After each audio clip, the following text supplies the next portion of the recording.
Hey YouTube. So the other day was the first day of fall, and we're getting closer to the end of the growing season. It was like 90 degrees the other day, first day of fall, but they're predicting here in a few weeks that we're going to have lows in the high 30s. So we're getting to the end of the growing season, and so as I think about the garden this year, I've had a lot of failures to learn by, and I've had a few successes. So I thought maybe I'd just kind of go over what my failures and what my successes were this year in the garden. So our number one failure this year was weeds.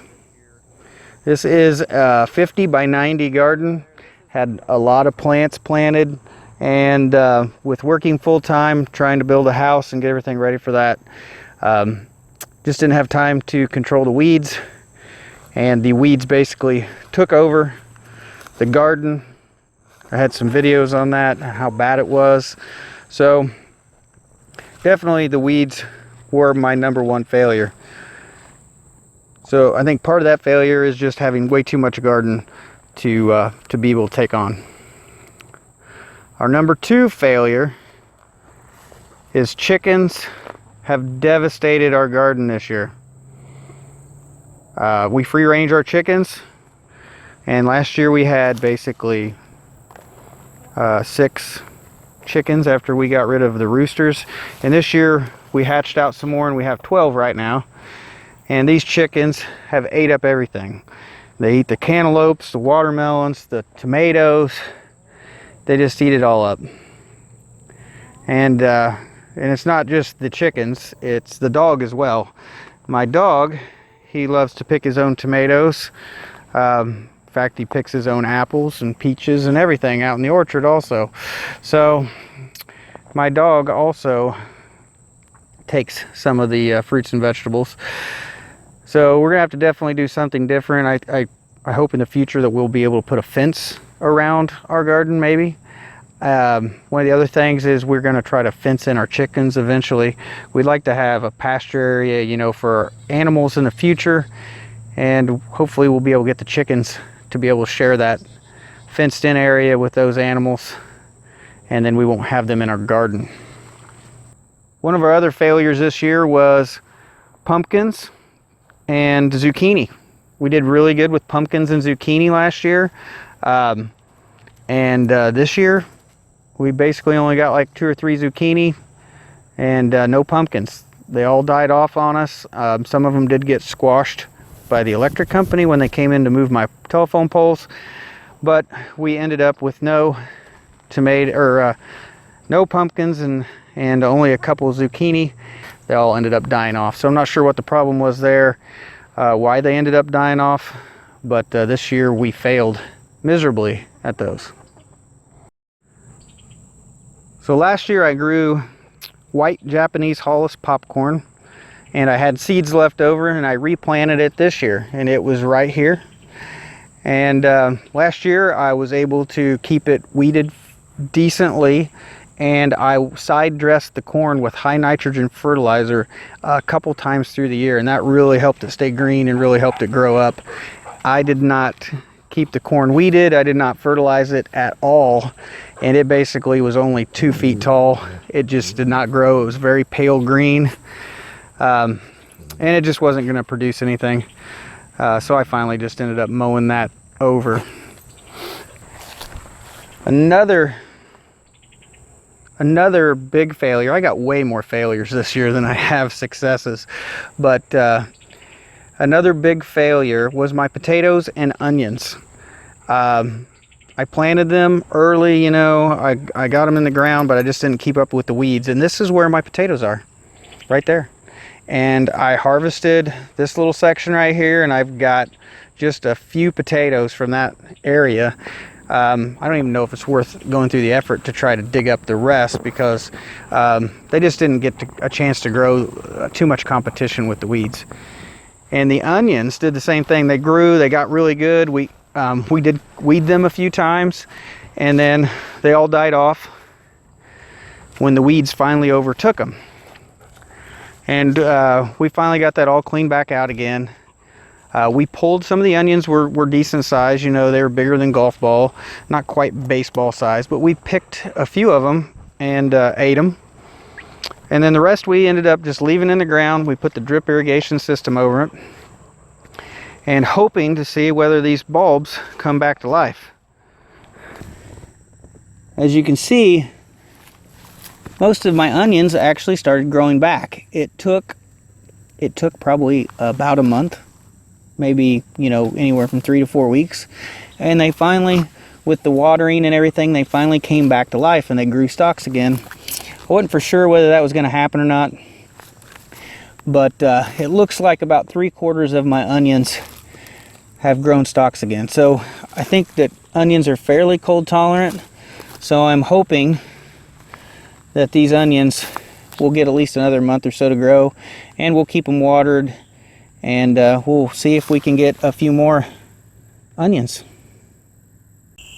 I think to me, the failing on the tomatoes and the onions is just a big letdown for me, just because that's usually a big crop that I can store. It stores really well. I use it for months. I usually use it through the winter, and this year I just don't have that. So I don't have, you know, 100 onions and 80 pounds of potatoes just lying there for me to eat all winter. And I think that was just, to me, that was probably one of the biggest letdowns, because that's something we actually really use. So I'm going to call this kind of a success and kind of a failure at the same time.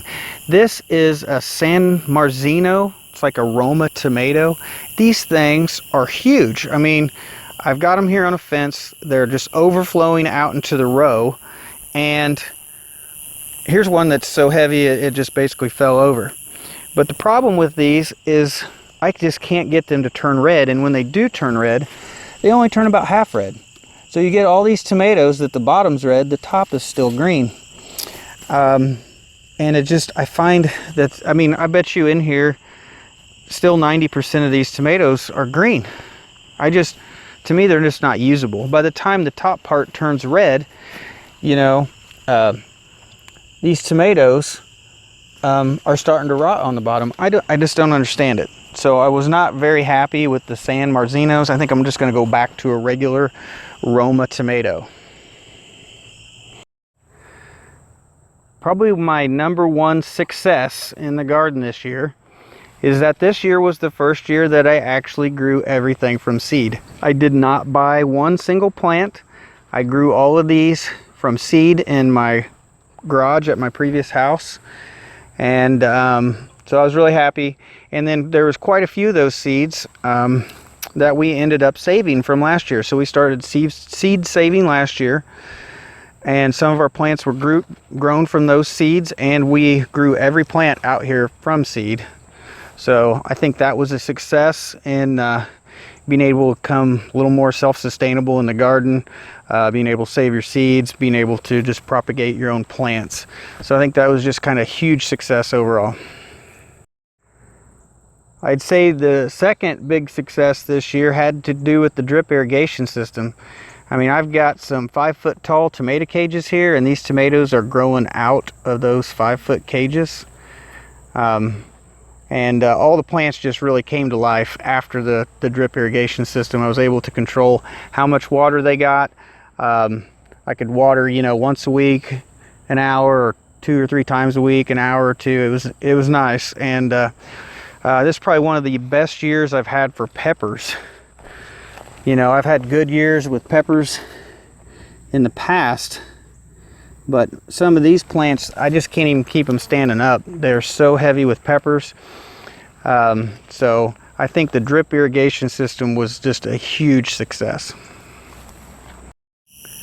So the drip irrigation system is really neat. You can make it drip water wherever you want. You can pick what your flow rates of your water, and it's just really versatile, and I really like it. But the learning curve is at the beginning I was overwatering. I had hundreds of green tomatoes and none of them would turn red, and that's because I believed that I was overwatering. So finally I decided, hey, let's turn the water off and let these things sit for twice as long, you know, between watering, And then once I did that, I mean, it seemed like night and day. A week or so later, finally tomatoes just started turning red. So so there is a learning curve to the drip irrigation system.